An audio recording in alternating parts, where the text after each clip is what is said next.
ETV news కి స్వాగతం. కాంగ్రెస్ దళితులపై చూపే ప్రేమ మాటలకే పరిమితమని, అంబేద్కర్ ఆశయాలను హస్తం పట్టి అసలు పట్టించుకోలేదని భారస అధ్యక్షుడు కేసీఆర్ విమర్శించారు. భారస మాత్రమే అంబేద్కర్ ఆశయాలు కొనసాగిస్తోందని, ప్రపంచంలోనే ఎత్తైన అంబేద్కర్ విగ్రహం హైదరాబాద్లో ఏర్పాటు చేసినట్టు గుర్తు చేశారు. మంచిర్యాల జిల్లా మందమరిలో ప్రజా ఆశీర్వాద సభలో కేసీఆర్ పాల్గొన్నారు. సింగరేణిని ప్రైవేటీకరణ చేయాలని కేంద్ర ప్రభుత్వం యత్నిస్తోందన్న సీఎం, సింగరేణి ప్రైవేటీకరణ అడ్డుకున్నది భారసనే అని అన్నారు. ప్రస్తుతం సింగరేణిలో 2,000 కోట్ల లాభాలు వచ్చాయన్న కేసీఆర్, సింగరేణిలో 49% వాటాను కేంద్రానికి కట్టబెట్టింది కాంగ్రెసే అని ఆరోపించారు. ప్రజాస్వామ్య ప్రక్రియలో ఇంకా పరిణితి రావాలన్న ఆయన, ఎన్నికల వేళ ప్రజలు విచక్షణతో ఓటు వేయాలన్నారు. ఓటును డబ్బుకు అమ్ముకోవద్దన్నారు. తెలంగాణలో రైతులకు 24 గంటల ఉచిత విద్యుత్ ఇచ్చే బాధ్యత కాంగ్రెస్దేనని టీపీసీసీ అధ్యక్షుడు రేవంత్ రెడ్డి స్పష్టం చేశారు. అలంపూర్లో నిర్వహించిన కాంగ్రెస్ ప్రజాగర్జన సభకు హాజరైన రేవంత్, భారస నేతలకు ధరణి ఏటీఎంలా మారిందని ఆరోపించారు. ధరణి లేకుండానే వైఎస్ రైతులకు రుణమాఫీ చేశారని రేవంత్ రెడ్డి గుర్తు చేశారు. ధరణి రాకముందే 2018లో రైతు బంధు వచ్చిందని, ధరణి లేకముందే ఎరువుల సబ్సిడీ, రైతులకు వ్యవసాయ పనిముట్లు కూడా ఇచ్చారని గుర్తు చేశారు. ఆర్టీఎస్ సమస్యకు పరిష్కారం సహా బోయలను ఎస్టీ జాబితాలో చేర్పించే బాధ్యత కూడా తీసుకుంటారని రేవంత్ రెడ్డి హామీ ఇచ్చారు. పాలమూరులో పార్టీలు గ్రూపులకు అతీతంగా కాంగ్రెస్ ను గెలిపించాలని ఓటర్లను అభ్యర్థించారు. గజ్వేల్లో ఓటమి భయంతోనే ముఖ్యమంత్రి కేసీఆర్ కామారెడ్డిలోనూ పోటీ చేస్తున్నారని భాజపా తెలంగాణ అధ్యక్షుడు కిషన్ రెడ్డి ఆరోపించారు. గజ్వేల్లో భాజపా నేత ఈటెల రాజేందర్ నామినేషన్ కార్యక్రమానికి కిషన్ రెడ్డి హాజరయ్యారు. ఆంజనేయ స్వామి ఆలయంలో ప్రత్యేక పూజలు నిర్వహించిన ఈటెల మద్దతుదారులతో కలిసి భారీ ర్యాలీ నిర్వహించారు. అనంతరం నామినేషన్ దాఖలు చేశారు. తెలంగాణ సురక్షితంగా సుభిక్షితంగా ఉండాలంటే కమలం గుర్తుకే ఓటేయాలని కిషన్ రెడ్డి సూచించారు. తెలంగాణ అసెంబ్లీ ఎన్నికల్లో పోటీ చేసే అభ్యర్థుల 4వ జాబితాను భారతీయ జనతా పార్టీ ప్రకటించింది. మొత్తం 12 మందికి ఈ జాబితాలో చోటు కల్పించింది. 4 జాబితాల్లో ఇప్పటి వరకు 100 స్థానాలకు భాజపా అభ్యర్థులను ప్రకటించింది. మరో 19 స్థానాలకు అభ్యర్థులను ప్రకటించాల్సి ఉంది.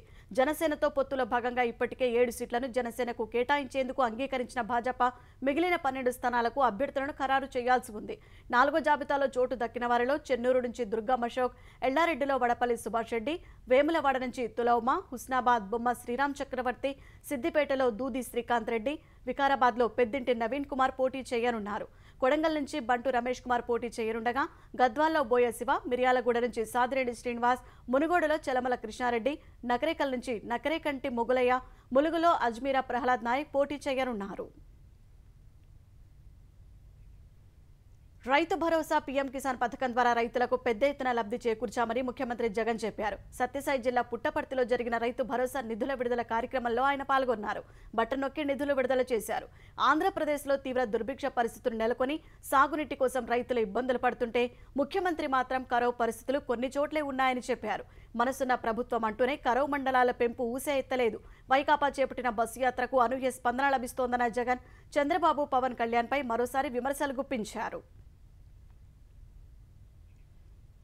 సీఎం జగన్ పర్యటనను నిరసిస్తూ తెలుగుదేశం చేపట్టిన చలో పుట్టపర్తిని పోలీసులు అడ్డుకున్నారు. ఉమ్మడి అనంతపురం జిల్లా వ్యాప్తంగా తెలుగుదేశం నేతలను పోలీసులు గృహ నిర్బంధం చేశారు. వైకాపా ప్రభుత్వం రైతులను నట్టేటా ముంచిందంటూ చలో పుట్టపర్తికి పిలుపునిచ్చిన తెలుగుదేశం నేతలు అక్కడికి వెళ్తుండగా పోలీసులు ఎక్కడికక్కడ అడ్డుకున్నారు. సీఎం కార్యక్రమానికి బయలుదేరిన మాజీ మంత్రి శంకర్ నారాయణను సత్యసాయి జిల్లా పెనుకొండలోని ఎన్టీఆర్ కూడలి వద్ద తెలుగుదేశం శ్రేణులు అడ్డుకునే ప్రయత్నం చేశాయి. సీఎం గో బ్యాక్ అంటూ నినాదాలు చేస్తూ నల్లబెరెన్లు ఎగరవేశారు. ఈ దశలో తెలుగుదేశం కార్యకర్తలు, నాయకులను పోలీసులు అదుపులోకి తీసుకుని స్టేషన్కు తరలించారు. ఈ చర్యపై మండిపడిన తెలుగుదేశం నేతలు ఏ నేరం చేశామని తమను అదుపులోకి తీసుకుంటున్నారని ప్రశ్నించారు. సీఎం జగన్కు దోపిడీపై ఉన్న శ్రద్ధ రైతులపై లేదని మండిపడ్డారు. ఉచిత ఇసుక పథకంపై సీఐడీ అధికారులు నమోదు చేసిన కేసులో తనకు ముందస్తు బెయిల్ మంజూరు చేయాలని కోరుతూ తెలుగుదేశం అధినేత చంద్రబాబు హైకోర్టులో పిటిషన్ వేశారు. ప్రభుత్వం తీసుకున్న విధానపరమైన నిర్ణయాలపై కేసు నమోదు చేయడం సరికాదని పిటిషన్లో పేర్కొన్నారు. గత ప్రభుత్వం తీసుకున్న ఇసుక పాలసీ కారణంగా ప్రభుత్వ ఆదాయానికి భారీగా నష్టం వాటిల్లిందంటూ ఏపీఎండీసీ డైరెక్టర్ ఇచ్చిన ఫిర్యాదు మేరకు సీఐడీ పోలీసులు చంద్రబాబుపై కేసు నమోదు చేశారు. ఈ కేసులోనే చంద్రబాబు బెయిల్ పిటిషన్ వేయగా అది రేపు విచారణకు వచ్చే అవకాశం ఉంది. విపక్షాలు ప్రశ్నించే వారిపై జగన్ ప్రభుత్వ కక్ష సాధింపు చర్యలను అడ్డుకునేలా ఆర్టికల్ 355 ప్రకారం ఆంధ్రప్రదేశ్లో ప్రజాస్వామ్యాన్ని కాపాడాలని తెలుగుదేశం నేతల బృందం గవర్నర్కు విజ్ఞప్తి చేసింది. జగన్ ప్రభుత్వం కక్ష సాధింపు చర్యలపై గవర్నర్ జస్టిస్ అబ్దుల్ నజీర్కు తెలుగుదేశం నాయకులు ఫిర్యాదు చేశారు. తెలుగుదేశం అధినేత చంద్రబాబు సీనియర్ నేతలు కార్యకర్తలపై ఇలాంటి సందర్భాల్లో ఇలాంటి కేసులు ఎన్నెన్ని కేసులు బనాయించింది జస్టిస్ నజీర్కు వివరించినట్లు తెలుగుదేశం ప్రధాన కార్యదర్శి నారా లోకేష్ చెప్పారు. గవర్నర్ రాజ్యాంగాన్ని కాపాడతారని ఆయన విశ్వాసం వ్యక్తం చేశారు. విజయవాడ బస్టాండ్ ప్లాట్ఫామ్ పైకి ఆర్టీసీ బస్సు దూసుకెళ్లిన ఘటనపై దర్యాప్తు కొనసాగుతోంది. ఈ ప్రమాదానికి కారణాలపై విచారణ జరిపిన రవాణా శాఖ అధికారులు తమ నివేదికను రవాణా ఆర్టీసీ ఉన్నతాధికారులకు అందించారు. ఆ బస్సులోని ఆటోమేటిక్ గేర్ సిస్టంపై డ్రైవర్ ప్రకాశంకు సరైన శిక్షణ ఇవ్వలేదని దర్యాప్తు బృందం తేల్చింది. అత్యధిక హార్స్ పవర్ ఇంజిన్ సహా ఆటోమేటిక్ గేర్ సిస్టమ్ ఉన్న ఓల్వో బస్సు నడపాలంటే ఆ బస్సును తయారు చేసిన ఓల్వో కంపెనీ నిపుణులతో ప్రత్యేక శిక్షణ ఇప్పించాల్సి ఉంటుందని తెలిపింది. డ్రైవర్ ప్రకాశంకు సూపర్ లగ్జరీ బస్సు నడపడంలో అపార అనుభవం ఉందని, ఆటోమేటిక్ గేర్ సిస్టమ్ పైనే సరైన అవగాహన లేదని తెలిపింది. ఈ కారణంగానే ప్రమాదం జరిగినట్లు తేల్చింది. ప్రత్యేక శిక్షణ పొందిన డ్రైవర్లతోనే బస్సు నడపాల్సి ఉండగా ఆర్టీసీ అధికారులు అలా చర్యలు తీసుకున్నందునే దుర్ఘటన జరిగినట్టు రవాణా శాఖ కమిటీ తేల్చింది.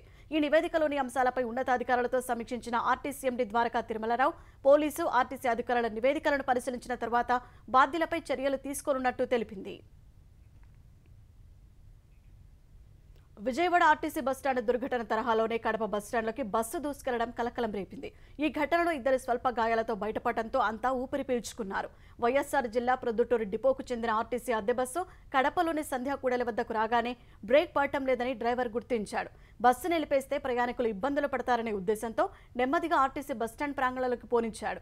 నేరుగా గ్యారేజ్లోకి తీసుకెళ్లకుండా పక్కన పార్కింగ్ చేసే ప్రయత్నం చేశారు. అక్కడ ద్విచక్ర వాహనాల పక్కన నిలబడిన ఇద్దరిని బస్సు ఢీకొట్టింది. ఇద్దరికి స్వల్ప గాయాలు కాగా వారిని ఆసుపత్రికి తరలించారు. ఎక్కడైతే బ్రేక్ సమస్య వచ్చిందో అక్కడే బస్సును ఎందుకు ఆపలేదని అధికారులు డ్రైవర్పై ఆగ్రహం వ్యక్తం చేశారు.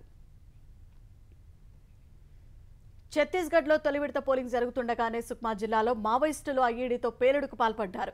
ఈ ఘటనలో సీఆర్పీఎఫ్ జవాన్ ఒకరు గాయపడ్డారు. బస్తర్ ప్రాంతంలో ఎన్నికలు బహిష్కరించాలని ప్రజలకు మావోయిస్టులు హెచ్చరికలు చేశారు. ఇది దృష్టిలో పెట్టుకుని బస్తర్లో 3 అంచెల భద్రత ఏర్పాటు చేశారు. నక్సల్ ప్రభావిత ప్రాంతాల్లో 60,000 మంది పోలీసు బలగాలను మోహరించారు.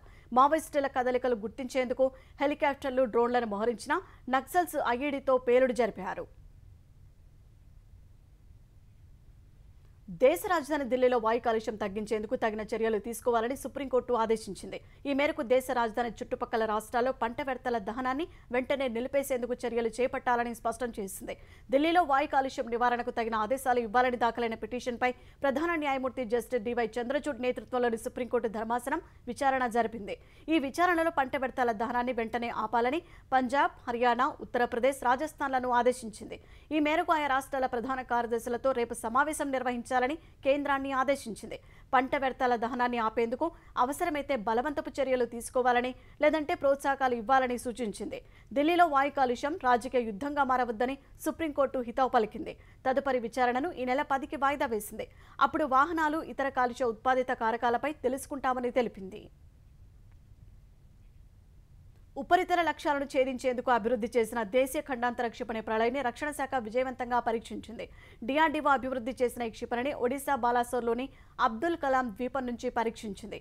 ఉదయం 9:50 ఈ పరీక్ష నిర్వహించగా నిర్దేశిత లక్ష్యాన్ని అత్యంత ఖచ్చితత్వంతో ఛేదించినట్లు అధికారులు తెలిపారు.